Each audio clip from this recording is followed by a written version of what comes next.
하나님 앞과 살아있는 자와 죽은 자를 심판하실 그리스도 예수 앞에서 그가 나타나실 것과 그의 나라를 두고 엄히 명하노니 너는 말씀을 전파하라. 때를 얻든지 못 얻든지 항상 힘쓰라. 범사의 참음과 가르침으로 경책하며 경계하며 권하라. 아멘. 우리 인생을 살면서 크고 작은 중요한 순간에 무엇이 하나님의 뜻일까? 어떻게 결정하는 것이 하나님의 뜻일까? 그것을 몰라서 고민할 때가 참 많이 있는 것 같습니다.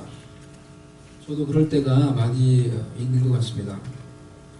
그런데 곰곰이 생각을 해보니까 순간순간 크고 작은 결정의 순간에 하나님의 뜻이 무엇인지 아는 게 참 중요하죠.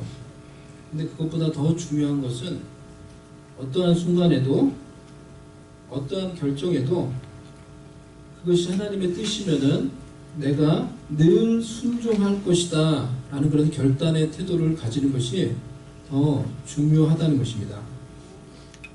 하나님의 뜻이 나에게 유익할 것 같으면은 우리가 순종할 수 있지만은 유익하지 않을 것 같으면 얼마든지 그 뜻과 그 음성을 무시할 수 있는 태도를 가지고 있는 이상 우리의 삶을 살아가면서 하나님의 뜻을 잘 아는 것이 어려울 뿐만이 아니라 그것을 알아도 도움이 되지 않는 것입니다. 하나님의 뜻이면 늘 무조건 순종할 수 있는 태도를 가지는 것이 내가 순간순간 무엇이 하나님의 뜻인지 아는 것보다 더 중요하다는 것입니다. 하나님의 뜻이면 무조건 순종할 수 있는 태도를 가지고 있었던 여호수아에게 하나님께서 말씀하시기를 내가 오늘은 네가 오른쪽으로 가는 것이 하나님의 뜻이니 오른쪽으로 가거라. 오늘은 네가 왼쪽으로 가는 것이 하나님의 뜻이니 왼쪽으로 가거라. 이렇게 여호수아를 인도하며 하나님의 뜻을 가르쳐 준 것이 아니라 네가 어디로 가든지 내가 너와 함께 할 것이다 라고 말씀을 해주셨어요. 네가 어디로 가든지 하나님께 순종할 수 있는 태도를 가지고 있는 여호수아에게 네가 오른쪽으로 가든지 왼쪽으로 가든지 내가 너와 함께 할 것이다. 네가 어디로 가든지 네가 밟는 모든 땅을 내가 너에게 주므로 너를 통해서 나의 뜻을 이룰 것이다 라고 말씀을 하셨던 것입니다. 우리도 마찬가지입니다. 우리가 진정 하나님의 뜻이면 그대로 순종할 수 있는 결단과 태도를 가지고 있으면 그 순종의 태도를 가지고 있는 저와 여러분을 통하여서 그 순종의 태도를 가지고 있는 우리가 하는 일을 통하여서 하나님께서 당신의 뜻을 이루어 주시는 것입니다. 아멘입니까? 아멘. 본문 2절을 중심으로 지난번 시간에 지난번 해도 벌써 몇 주 전인 것 같네요. 예. 지난번 시간에 말씀을 전파하는 공동체라는 제목으로 말씀을 나누었습니다. 때를 얻든지 못 얻든지 좋은 기회이든지 좋은 기회가 아니든지 하나님의 말씀 복음을 전하는 그런 공동체가 되자라고 이렇게 말씀을 전했습니다. 2절을 중심으로 말씀을 사는 공동체라는 제목으로 하나님의 말씀 증거하도록 하겠습니다. 말씀으로 사는 공동체라는 제목으로 말씀을 나누겠습니다. 2절 앞부분을 보면은 너는 말씀을 전파하라. 때를 얻든지 못 얻든지 항상 힘쓰라고 했습니다. 여기서 힘쓰라라는 말은 에피스테미라는 원어인데요. 이 뜻은 가까이 있으라 라는 그러한 뜻입니다. 디모데 후서가 바울이 목회자인 디모데에게 보낸 서신입니다. 그러니까 목회적인 입장에서 먼저 사역적인 입장에서 이 말씀을 적용하면은 어떤 뜻입니까? 늘 사람들 가까이에 있으면서 하나님의 말씀을 전하라는 것입니다. 늘 사람들과 가까이 있으면서 하나님의 말씀을 전해라 라고 우리가 해석을 할 수가 있습니다. 영국의 위대한 청교도 설교가 중에 리차드 맥스터라는 그런 분이 있습니다. 그가 사역을 했던 키데르민스터라는 이곳에서 14년간 그가 목회를 했는데요. 그 14년간의 목회를 통해서 놀라운 부흥과 영적인 열매를 거두었습니다. 그가 사역하기 전에 이 키데르민스터라는 이 지역은 1년에 4번 모여서 예배를 드리는 것조차도 쉽지 않은, 그렇게 신자들이 없는, 그리고 영적인 그런 상태가 그렇게 좋지 않은 그러한 지역이었습니다. 예수님을 믿는 자가 거의 없는 그런 희박한 지역이었습니다.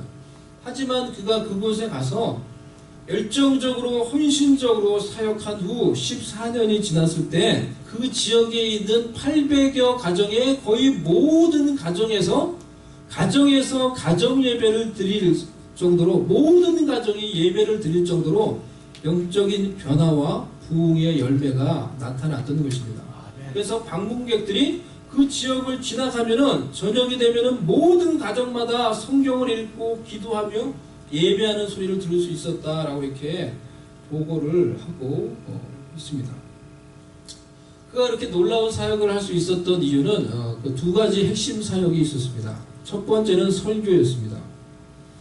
죄인들의 회심에 초점을 맞춘 설교를 통하여 그는 복음을 진지하게 열정적으로 전했습니다. 그래서 소위 말하기를 죽어가는 자가 죽어가는 사람들에게 말하듯이 그는 복음을 진지하게 간절하게 열정적으로 전했다는 것입니다. 그의 설교를 듣고 많은 죄인들이 돌아오며 회심하게 되었습니다. 그리고 2번째는 신방 교육 사역이었습니다. 월요일과 화요일이 되면은 리차드 맥스터는 성도들의 가정을 1시간 간격으로 이렇게 돌아가면서 그 가정에 가서 신방하며 교육 사역을 했습니다. 그래서 그 가정에서 성도들을 개인적으로 만나서 그들의 영적인 상태를 점검하며 그들에게 개인적인 관계 속에서 교리를 가르치며 하나님의 말씀을 가르쳤습니다. 그렇게 했을 때 그것을 통해 놀라운 영적인 변화와 열매가 나타나게 되었습니다. 그래서 그가 말하기를 나는 내가 30분간이 아니라 많은 수년 동안 설교를 통해 변화되지 않았던 사람이 30분간 개인적인 관계 속에서 진지하게 이 영적인 그런 긴밀한 대화를 나눴을 때 그것을 통해서 더 많은 영적인 유익을 얻고 변화되는 것을 볼 수가 있었다라고 이렇게 말을 했습니다. 가정에서 개인적인 관계 속에서 하나님의 말씀을 가르치고 전하는 것이 얼마나 효과적이고 능력이 있는지를 그가 경험적으로 잘 보여주고 있는 것입니다. 그래서 이런 사역이 필요하겠구나. 제가 리차드 맥스터를 이렇게 보면서 그런 생각을 해봤습니다. 개인적인 관계 속에서 앞으로 나도 그래서 개인적인 관계 속에서 하나님의 말씀을 나누고 가르칠 수 있는 시간을 좀 더 많이 가져야 되겠다라는 생각을 해보았습니다. 목장이 또한 우리가 이런 개인적인 관계 속에서 하나님의 말씀을 나누는 그런 귀한 토대가 될 수가 있을 것입니다. 교회적으로는 우리 공동체가 개인적인 관계 속에서 많은 사람들에게 복음과 하나님의 말씀을 전할 수 있기를 바랍니다. 복음이 필요한 사람들에게, 복음이 필요한 100명의 사람들에게 복음을 전하고 50명의 영혼을 구원하는 것. 이것이 제가 여러분과 함께 이 공동체를 섬기면서 우리가 하나님을 위해서 이루기를 원하는 첫 번째 비전입니다. 복음이 필요한 100명의 사람들에게 복음을 전하고 그리고 50명의 영혼을 구원하는 것. 그러한 일들을 우리가 이곳에서 교회를 이끌어가며 교회를 섬기는 가운데 저와 여러분이 이루어 가기를 원하는 것입니다. 먼저 복음이 필요한 100명에게 복음을 전하는 것. 여러분 사람들에게 복음을 전해 보셨나요? 우리는 우리 자신의 이 이민사회의 바쁜 삶을 살아가느라고, 우리 자신의 이 바쁜 삶을 신경 쓰느라고 복음 전파의 그 긴박성과 필요성을 느끼지 못하며 살아갈 때가 많이 있습니다. 그저 하루하루를 살아갑니다. 하지만 예수님은 이 땅에 오셔서 강조하시기를 하나님의 나라가 가까이 왔으니, 하나님의 나라가 가까이 오고 있으니 너희는 급박한 마음으로 간절한 마음으로 복음을 전해라 라고 강조를 하셨던 것입니다. 지난주에 세환이가 한국으로 돌아갔습니다. 여러분 세환이가 누군지 아세요? 잘 모르시는 분도 있을 거예요. 얼굴을 보면 알아요. 예? 이게 아주 순수하고 이게 착하게 생긴 친구예요. 세환이가 급하게 한국으로 돌아갔어요. 갑자기 결정을 내리고 급하게 돌아가는 과정을 보면서 제가 안타까운 마음도 있었고 또 한 가지 중요한 사실을 깨달았습니다. 아, 내가 너무 안일한 마음으로 복음을 전하지 않았구나 라는 것을 생각해 봤어요. 우리 학생들을 보면서 아직 믿음이 별로 없어도 언젠가 예수님을 잘 믿겠지, 언젠가 믿음을 갖겠지, 막연한 생각을 가지고 나의 주변에 있는 사람들에게 진지하게 개인적으로 내가 복음을 전하지 않았구나 라는 것을 제가 생각을 해보았습니다. 이제 한국으로 돌아가면은 이제 아직 뭐 구체적인 계획이 없는 거예요. 공부를 하다가 그냥 이렇게 돌아갔기 때문에 다시 돌아올 수도 있고 아니면은 안 돌아올 수도 있는데 내가 이 세환이를 위해서 무엇을 해줄 수 있을까 곰곰이 생각을 해봤습니다. 이 세환이에게 개인적으로 내가 복음을 정확하게 전해주고 복음을 가르쳐주는 게 내가 세환이를 위해서 할 수 있는 가장 중요한 일이겠다라는 생각을 했어요. 그래서 지난주 수요일날 전화를 했어요. 전화를 했더니 학교도 다 마치고 학교도 다 이제 정리를 하고 혼자 집에 있는 거예요. 뭐하냐, 혼자 그냥 집에 있는 거예요. 그래서 불러내서 같이 점심을 먹고 이런저런 이야기를 하고 그리고 저녁에 다시 집으로 제가 신방을 갔어요.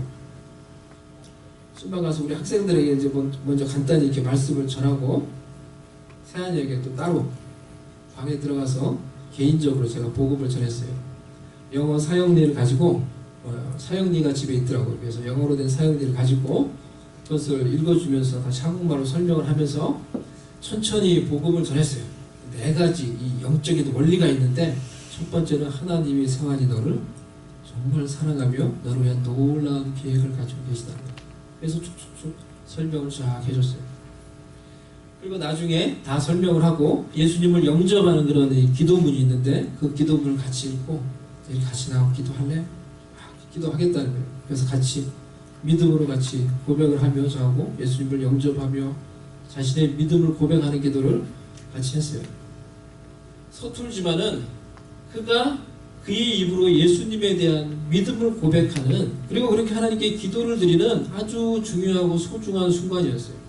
그리고 하나님께서 그가 서툴지만은 그의 입으로 드렸던 그 기도와 그 작은 믿음을 보시고 하나님께서 약속하신 대로 그를 정말 사랑하시며 그를 향한 놀라운 계획을 따라 그가 어디에 있든지 그의 삶을 인도해 줄 거라고 믿어요. 그렇게 말하며 그렇게 격려하며 기도하며 축복을 해줬어요. 여러분도 세환이를 위해서 이렇게 기도해 주세요.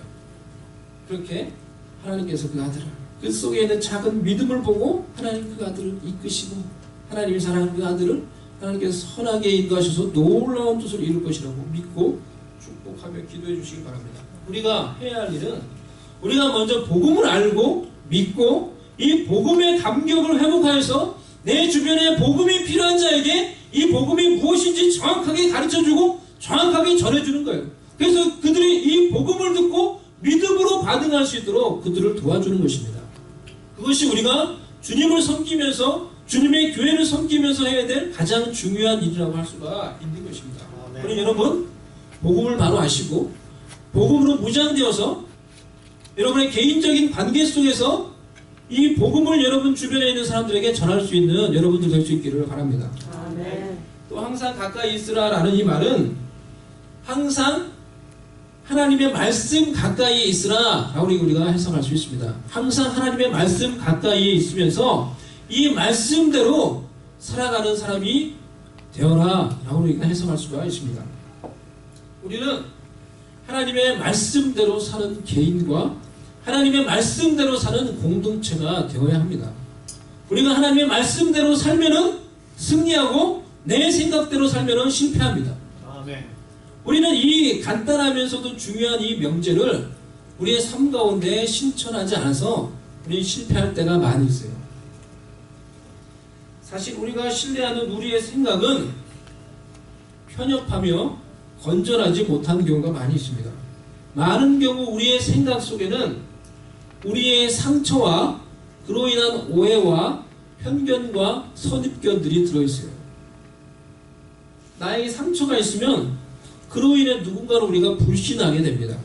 그러면 작은 일에도 오해가 생기고 오해와 선입견을 가지고 사실과 다른 나만의 황당한 소설을 내가 머릿속으로 써내려가는 경우가 많이 있게 되는 것입니다.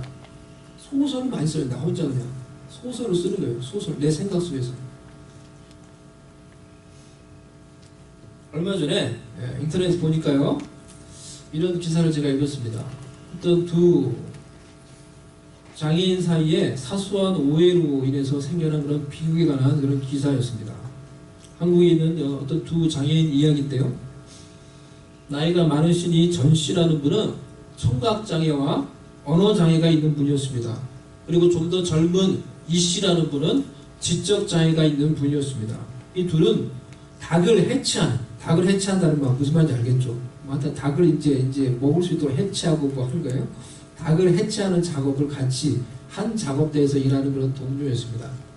그런데 그날 이제 일을 하는데 이 씨가 볼 때 이 전 씨가 너무 일하는 속도가 평소보다 느리니까 답답하다는 걸 느끼는 거예요. 같이 일을 하는데 너무 이제 전 씨가 일하는 게 늦다는 거예요.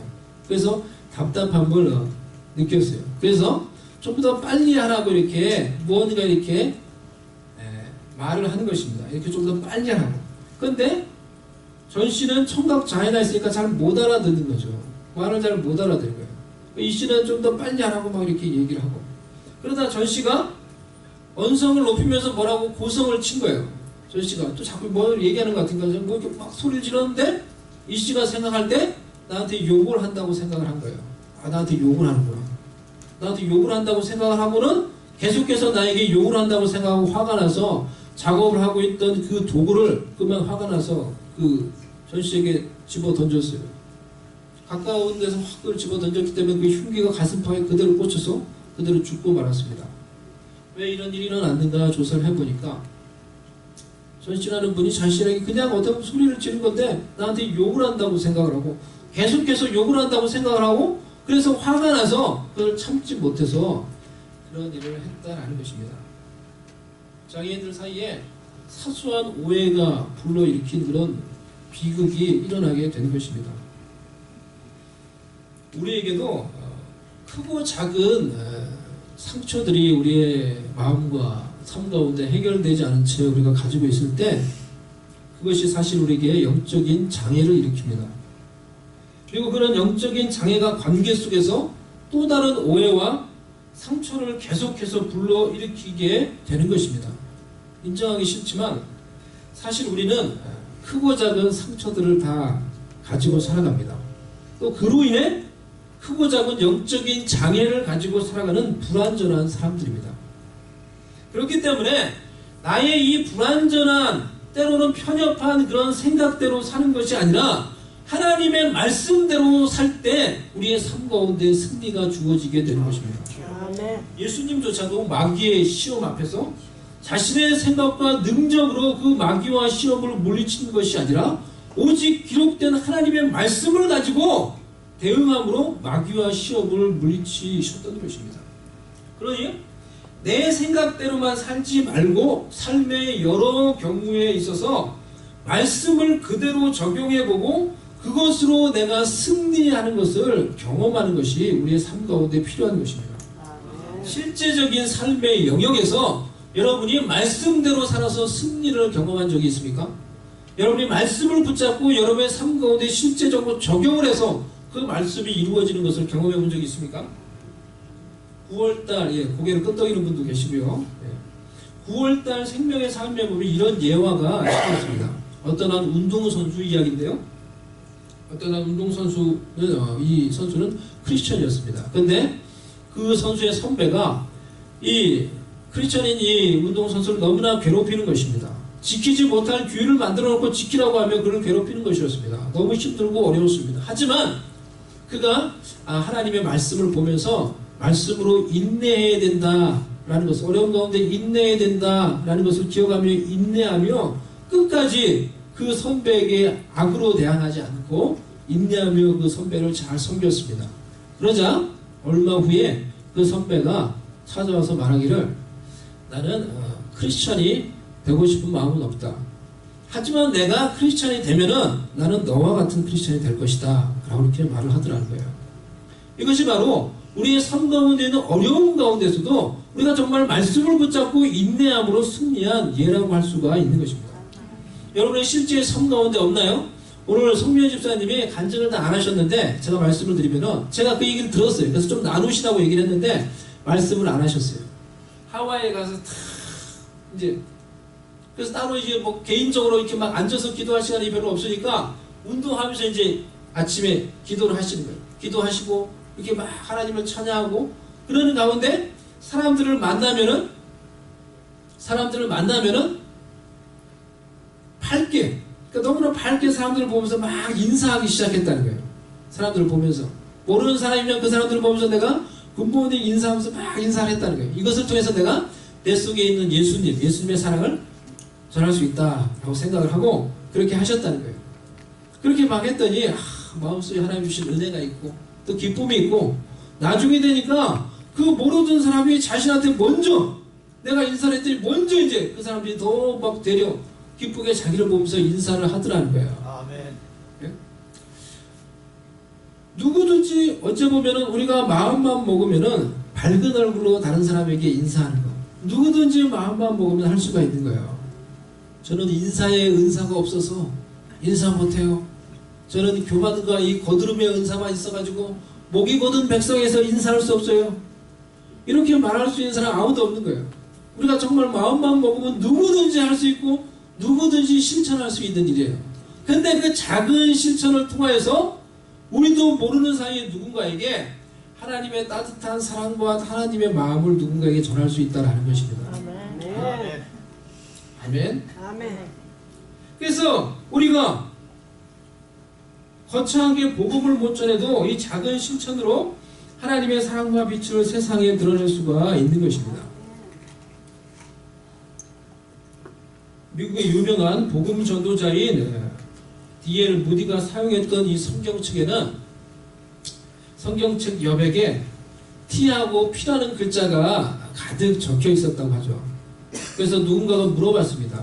이 글자가 무엇이냐? 이 T하고 P라는 글자를 가득 적어놨는데 이것이 무엇이냐라고 이렇게 물어봤다는 거예요. 그러니까 무디가 설명하기를 T라는 글자는 트라이드라는 거죠. 트라이드의 약자라는 거예요. 내가 이 말씀을 붙잡고 내 삶 가운데 적용하면 내가 실제로 실천해보고 시도해본 말씀이라는 거예요. 그래서 트라이드라고 그랬어요. 근데 그 옆에 뭐라고 적혀있냐면 또 P라고 적혀있는 거예요.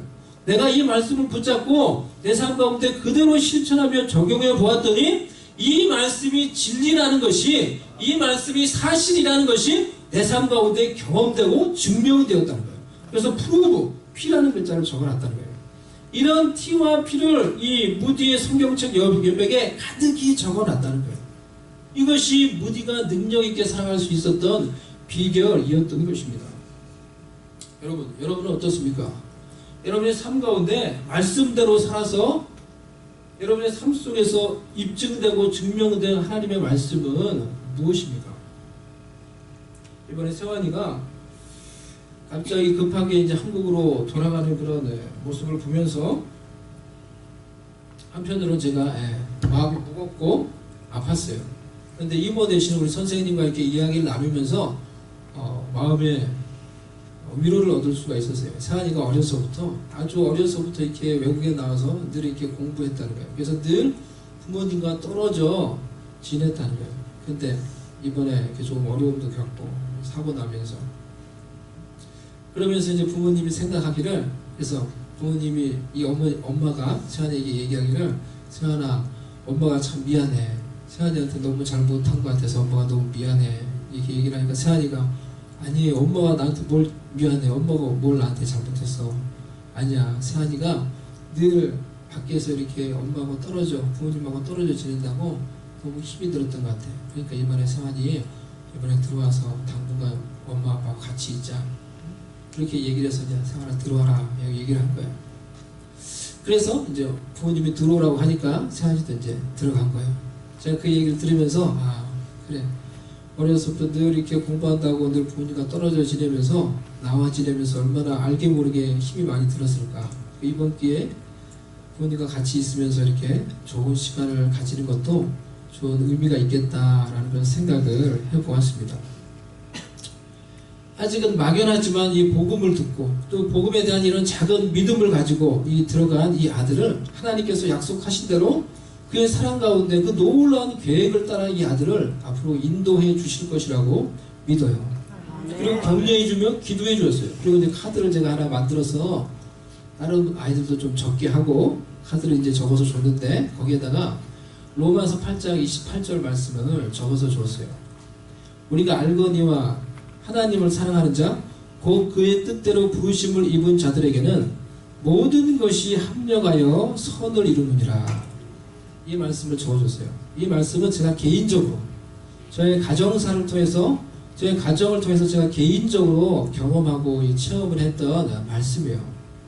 제 가정사가 여러분들이 어느 정도 알듯이 어렸을 때 제 어린 동생이 교통사고로 죽었어요. 그로 인해서 큰 슬픔이 우리 가정 가운데 있었고 저도 그것 때문에 신앙적으로 방황을 많이 했어요.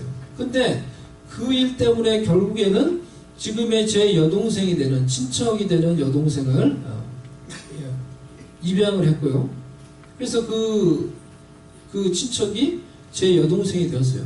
그 동생이 참 커서 지금 시집가서 딸들 낳고 잘 살면서 지금은 부모님 옆에 있으면서 제일 효도를 해요. 부모님 옆에서 제일 부모님을 잘 챙기면서 효도를 해요. 그리고 저도 지나고 보면은 이런 이 백그라운드가 있으니까 제가 부담 없이 우리 딸들을 입양을 했어요. 가은이하고 에스더를 입양을 했어요. 가은이하고 에스더를 입양을 한 거예요. 근데 이렇게 딱 지나고 보니까 에스더, 가은이도 태어났을 때 기쁨이 있었지만 아픔도 있고 막연함도 있고 그랬어요. 그때는 제가 결혼하기 전이었어요. 우리 우리 아내의 조카였는데 가은이가. 그래서 그 가은이를 위해서 심야 기도에 우리가 모여서 기도하고 또 이 딸을 위해서 기도하고 그렇게 했던 기억이 나요. 태어났을 때. 근데 결혼을 하고 저의 외조카가 된 가은이를 제가 미국에 오면서 이제 입양을 했어요. 근데 지금 제가 보니까 그렇게 이제 어린 애가 내가 태어날 때부터 보고 그리고 이제 내 딸이 돼서 이제 철없던 애가 이제 잘 커서 어느 정도 이제는 성숙을 하고 어느 정도 이제는 성숙해서 예쁜 숙녀가 돼서 대학생이 됐어요. 제가 이 모든 걸 볼 때 이 로마서 8장 28절이 정말 맞다라는 것을 제가 개인적으로 느끼면서 체험을 해요. 지나온 삶을 볼 때도 우리의 삶 가운데 일어나는 어떠한 슬픔도 어떠한 슬픔과 아픔을 당한다고 하더라도 내가 하나님 안에서 믿음을 붙잡고 있으면은 하나님은 그가 사랑하시는 자, 그의 뜻대로 부르심을 받은 자들의 삶 가운데 일어나는 모든 일들을 합력하여서 결국에는 가장 최선의 아름다운 선을 이루어 주시는구나 라는 것을 제가 저희 개인의 삶과 우리 부모님의 삶과 저희 가정의 삶을 보면서 제가 경험을 했어요. 지금도 어쩌면 그것을 경험을 하고 있는 거예요. 그래서 제가 이 말씀을 자신있게 세한이한테 써줄 수가 있었어요. 이 말씀이 능력이 있기 때문에 하나님께서 이 말씀대로 세한이의 삶도 아름답게 놀랍게 인도하셔서 놀라운 뜻을 이룰 것이다 라는 마음으로도 말씀을 써주었어요. 여러분, 여러분이 경험한 하나님의 말씀은 무엇입니까? 여러분이 인생의 좌우명처럼 생각하면서 붙잡고 있는 하나님의 말씀은 무엇입니까? 제가 한 가지 예만 더 들고 오늘 말씀을 마치도록 하겠는데요. 가정교회에 제가 세미나 갔을 때 서울계 이수관 목사님의 마태복음 6장 33절에 관한 간증을 제가 들을 수가 있었어요. 마태복음 6장 33절 너희는 먼저 그의 나라와 그의 의를 구하라. 그러면 이 모든 것을 너에게 더하시리라 라는 말씀에 대한 그 목사님의 개인적인 간증을 들었는데요. 이수관 목사님의 아내 되는 이 이은주 사모님이 눈이 안 좋으세요. 점점점 안 좋으셔서 시력이 점점 거의 잃어가는 그런 상황이었어요. 그래서 점점 시력을 잃어가는 아내를 보면서 목사님의 마음속에 걱정이 안 될 수가 없는 거예요. 너무나 큰 염려와 짐이 마음속에 생기는 거예요. 내가 앞으로 목회를 어떻게 할까? 아내가 이렇게 앞으로 이제 점점 못 보는데 앞으로 내가 목회를 어떻게 할까? 아내를 어떻게 돌볼까? 가정을 어떻게 돌볼 수가 있을까? 염려와 짐이 사라지지 않는 거예요. 그런데 어느 날 우연히 마태복음 6장을 묵상을 하게 된 거예요. 너희는 아무것도 염려하지 말아라. 염려하지 말아라. 응? 공중 나는 새를 보라. 내가 그들을 먹인다. 들에 있는 풀을 보아라. 내가 그들을 입힌다. 하물며 나의 자녀인 너희일까 보냐. 염려하지 마라. 너희는 먼저 그의 나라와 그의 일을 구하라. 그리하면 이 모든 것을 내가 너희에게 더하시라. 이 말씀이 그 말씀을 묵상을 하는데 자신의 상황과 자신의 마음에 지금 하나님이 자신에게 주는 개인적인 음성으로 이렇게 다 다가오는 거예요. 그리고 하나님 앞에서 결단하기를 하나님 염려하지 않겠습니다. 하나님 나라와 하나님의 의를 위해서 살겠습니다. 하고 하나님께서 결단했던 거예요. 그런데 그 이후로 아내에 대한 염려가 사라졌어요. 하나님께 바뀌고 그를 아내에 대한 염려가 사라졌어요. 근데 그 사모님이 제가 이번에 갔던 목회자 컨퍼런스에 오셨어요. 제가 그 사모님 처음 봤어요. 그 사모님 눈이 잘 안 보여요. 그래서 옆에 늘 한 자매님이 붙어가지고 그 사모님을 이제 붙잡고 이제 인도를 해주는 거예요. 어디 갈 때 이렇게 옆에서 이제 동행을 해주는 거예요. 인도를 해주는 거예요. 잘 못 보시니까. 그 사모님이 우연히 찬양하는 시간인데 제 옆에 앉으셨어요. 그래서 앞에 있는 사회자가 우리 옆에 있는 사람하고 인사합시다 라고 저한테 인사를 하는데 너무나 해맑은 모습으로 인사를 하시는 거예요. 잘 안 보일 텐데 저를 보면서 너무나 해맑은 모습으로 인사를 하시는 거예요. 제가 그 모습을 보니까 눈물이 핑 도는 거예요. 이분들이 그냥 내가 부러워했던 목사님, 사모님인 줄 알았는데 이들의 삶 가운데도 고통이 있구나. 그 고통 속에서도 하나님의 말씀을 붙들고 이들이 순종하려고 이렇게 애쓰면서 살아가는 그 모습을 보니까 제 마음속에 큰 도전이 되고 감동이 되었어요. 이은주 사모님이라는 이분이 평신도 때 목녀였을 때 우연히 한 청년을 만났어요. 누가 소개해줘서. 근데 그 청년은 완전히 세상에서 방황하며 마약과 갱단에 연루되며 막 그런 삶을 살면서 방황하고 있었던 청년이었어요. 근데 이은주 그때 목녀라는 분을 우연히 만났는데 이 이은주 목녀가 어떻게 그에게 그렇게 웃었겠죠. 그렇게 해맑게 웃으면서 어떻게 사랑하며 어떻게 헌신했는지 이 청년이 그 이은주 목녀를 만나고 목장으로 와가지고 완전히 변화됐어요. 완전히 새로운 사람이 돼버린 거예요. 그래가지고 서울교회 나중에 이은주 목녀가 사람을 소개해줘서 중매해줘서 아름다운 미모의 약사와 결혼하고 둘이가 목녀가 되고 너무나 헌신적으로 잘 섬겨요. 지금은 이 청년이 휴스턴 서울교회 사역자가 되었어요. 청소년부를 섬기는 사역자가 됐어요. 하나님의 말씀을 붙잡고 고통 속에서도 그 말씀대로 살아가려고 하는 이 사람들을 통하여서 어떻게 하나님께서 세상 가운데서 방황하고 있는 사람들을 변화시키며 그들을 구원으로 이끄는지 유승환 목사님이 이은주 선부라는 분이 너무나 잘 보여주는 그런 예를 보여줬던 거예요. 여러분 하나님의 말씀을 듣지만 마시고 하나님의 말씀대로 사세요. 하나님의 말씀대로 살 수 있는 우리가 될 수 있길 바랍니다. 한 말씀이라도 하나님이 나에게 주시는 말씀을 붙들고 그 말씀대로 살려고 노력하고 순종하면 그 말씀이 내 속에서 그대로 이루어진 것을 우리도 경험하게 될 것입니다. 그런 말씀들이 점점 많아지면 우리도 능력 있는 하나님의 사람들이 될 것입니다. 그리고 나를 변화시켰던 그 말씀이 세상에 있는 방황하고 있는 누군가를 또다시 변화시키는 놀라운 일들이 일어나게 될 것입니다. 하나님 말씀을 붙들고 그 말씀대로 살아가기 위해 힘쓰고 애쓰는 우리 개인과 공동체가 되어서 그 말씀이 나를 변화시키며 또 이 세상을 변화시키는 것을 경험할 수 있는 우리 모두 될 수 있기를 주님의 이름으로 축원합니다. 제가 같이 한번 기도하도록 하겠습니다. 오늘 제가 여러분과 나눴던 이 말씀을 생각하며 하나님 우리도 말씀을 전하고